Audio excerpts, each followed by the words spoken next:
हाँ जी बच्चों। बेटा, volume of HCP unit cell जो निकालना हमारा एक काम बचा हुआ था।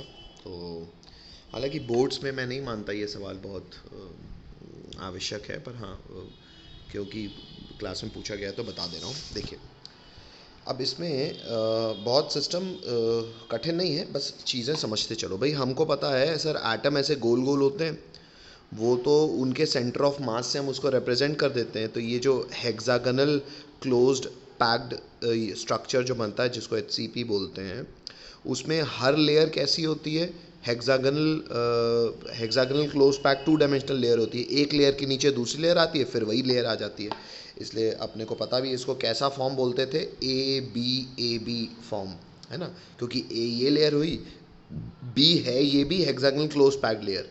लेकिन इसके हमने किसी एक एटम को एक ट्राइंगुलर पे फंसे हुए देखा। ऑब्वियसली बात है, ट्राइंगुलर वॉइड के ऊपर अगर एक एटम आ जाएगा तो एक टेट्राहेड्रल वॉइड बन जाएगी, और नीचे एक और लेयर लग जाएगी तो वो भी एक टेट्राहेड्रल वॉइड बन जाएगी।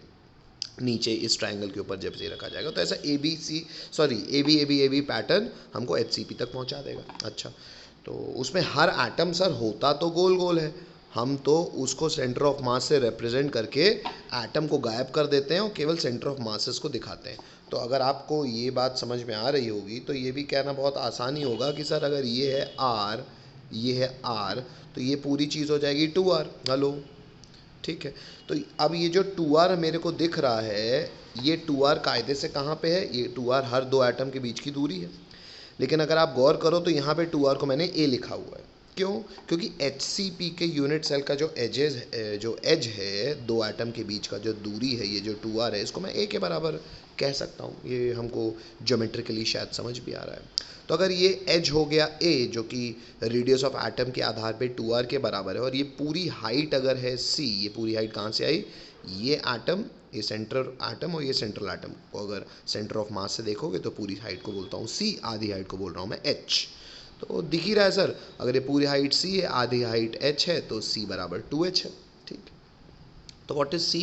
इंग्लिश में C is known as height of the HCP unit cell. What is R? R is known as the radius of spherical atom of which the complete hexagonal closed pack structure is constituted. Now I need to derive a relationship between C and A or R. आइए, उसके लिए sir, ये जो सबसे ऊपर वाला atom है ना, ये बीच वाला, उसको मैं कह रहा हूँ ए। देखो मैं दिखा रहा हूँ उसको ऐसा गोला बना के। ये जो नीचे जो ट्राइंगल है ना, उसको मैं ऐसे नीचे 3 बॉल्स बनाई है, सेंटर ऑफ मास सबका दर्शाया है। ये जो ट्राइंगल है उसके ऊपर ये ए रखा हुआ होगा और एक टेट्राहेड्रल वॉइड बन रही होगी कुछ ऐसी। लेकिन मैं अब फिलहाल वॉइड्स नहीं पढ़ा रहा हूँ। क्या हमको करना है? हमको डेरिवेशन निकालने की कोशिश करनी है। तो सर, ए अगर ये बी, ये जो नीचे का ट्राइंगल है, ये ट्राइंगल से अगर मैं एक ऐसी दूरी बना दूं, बीच का एक पॉइंट ढूंढूं, जैसे ये ट्राइंगल, ये एटम भी एक दूसरे को टच कर रहे हैं, ये तीनों एटम, तो ये भी 2R होगा, ये 2R होगा, ये 2R होगा। तो इसका जो सेंटर होगा, वो सेंटर को मैं सी कह दे रहा हूँ, और वो ट्राइंगल को मैं अलग से दिखा रहा हूँ। यहाँ थोड़ा कचड़ा हो रहा है। ये ऊपर का ए, ठीक है सर, ए। ये जो इसका सेंटर है ना, ये नीचे जो ट्राइंगल का जो बीच का सेंटर जो खाली होगा, जो ट्राइंगुलर वॉइड का सेंटर होगा, उसको सी कह रहा हूँ। और ये दूसरा, ये कोना हो गया बी, तो ये ट्राइंगल हो गया ए सी बी, क्योंकि राइट ट्राइंगल एट सी, इसलिए मैंने ए सी बी लिखा है। तो मुझे पता है ये वाला एंगल 90 डिग्री है। ये हाइट को ए से, ये ट्राइंगुलर वॉइड का जो बीच का पॉइंट होगा सी, जो खाली जगह होगी, ये ए से सी तक की दूरी हो गई आधी हाइट एच। सर, ए और बी भी एक दूसरे को, ये और ये ट्राइंगल भी एक दूसरे को टच कर रहे होंगे, तो और बी टच कर रहा होगा, तो ये दूरी हो गई 2R। भले यहाँ से देख के लग नहीं रहा है, पर यहाँ से हमको कॉमन सेंस समझ में आता है, ए और बी टच कर रहा है, तो ये हो गया 2R। और बी और सी के दूरी हमको नहीं पता, बी से सी की दूरी को मैंने कह दिया x, तो एक राइट ट्राइंगल बन गया। इस राइट ट्राइंगल में हमको पता हाइपोटेनस विच इज 2R का स्क्वायर बराबर perpendicular which is H square upon base which is x square. और 2R की जगह टीचर लिख दो a, तो ये आ जाएगा ए स्क्वायर। एक्स की जगह x लिखा है तो एक्स स्क्वायर, और h की जगह लिख सकते हैं c/2, तो h की जगह मैंने लिख दिया c/2, तो उसका स्क्वायर हो गया c²/4, इक्वेशन 1। अब क्या करें सर? अरे यार, अब तो बहुत आसान है। ये जो बेस, ये जो ट्राइंगुलर बेस दिख रहा है आपको, ये वाला, ये ट्राइंगुलर बेस जो मैंने यहाँ बनाया हुआ है, ये ट्राइंगुलर बेस को अलग से, सिर्फ ट्राइंगुलर बेस का टॉप व्यू देखो, तो ये ट्राइंगल है सर, ये 2r है, मतलब ये सब a है, तो एक इक्विलेटरल ट्राइंगल है।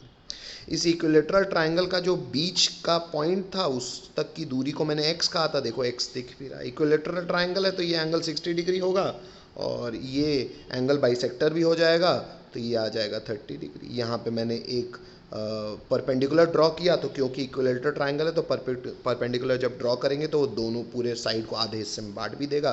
तो ये ए अगर पूरा हिस्सा था तो ये आधा हिस्सा हो जाएगा a/2।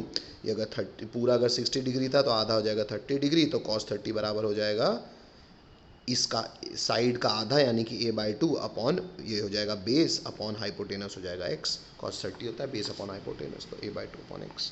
सॉल्व किया तो x आ गया a/√3। इसको इक्वेशन 2 माना, ऊपर इक्वेशन 1 माना था। ये देखो आगे बढ़ रहा हूँ, 2 की वैल्यू को 1 में पुट कर रहा हूँ। a² की जगह a² है, x² की जगह a/√3 का स्क्वायर यानी कि a²/3 और ये c²/4। इसको सॉल्व किया तो c आ गया 2√2/3 into a। तो यहाँ we have got a relationship between height of the HCP unit cell which is c and the edge length a। अब वॉल्यूम कैसे निकालते हैं सर? किसी भी चीज़ का वॉल्यूम होता है क्रॉस सेक्शनल एरिया इंटू उसकी हाइट। इसका क्रॉस सेक्शनल एरिया कितना है? बेस का एरिया इंटू हाइट, जिसको सी माना है आपने। अब सर बेस का एरिया कैसे निकालेंगे? देखो यहाँ पे मैंने बेस की फोटो बनाई है, बेस का टॉप व्यू। बेस सर एक हेक्सागन है, अगर हेक्सागन को आप बीच वाले पॉइंट से जोड़ो तो दिखेगा आपको सर ये तो 6 इक्विलेटरल ट्राइंगल बन जाएंगे। इक्वल ट्राइंगल ऐसा ही है ये, हर एज लेंथ ए होगी क्योंकि एटम टच करते हैं। तो 6 into area of this equilateral triangle into height area of equilateral triangle हमको मैथमेटिकली पता है √3/4 क्योंकि ए एज लेंथ मान रहा हूँ, तो 6 इंटू √3/4 इंटू हाइट हो गया सी का वैल्यू ए के टर्म में पुट कर दिया, सॉल्व किया तो वॉल्यूम आ गया 3√2a³ दिख रहा है सब सामने, ये तो 2+2 वाली बात सब। और करके वॉल्यूम रेडियस के रिस्पेक्ट में भी निकाल सकते हो। ए को रेडियस में ए बराबर होता है 2r, तो ए की जगह 2r पुट कर दो, क्यूब कर दो तो 24√2 इंटू r³। तो ये हो गया बेटा volume of HCP unit cell, relationship between C and A। और बस ठीक है, okay, bye bye, thank you.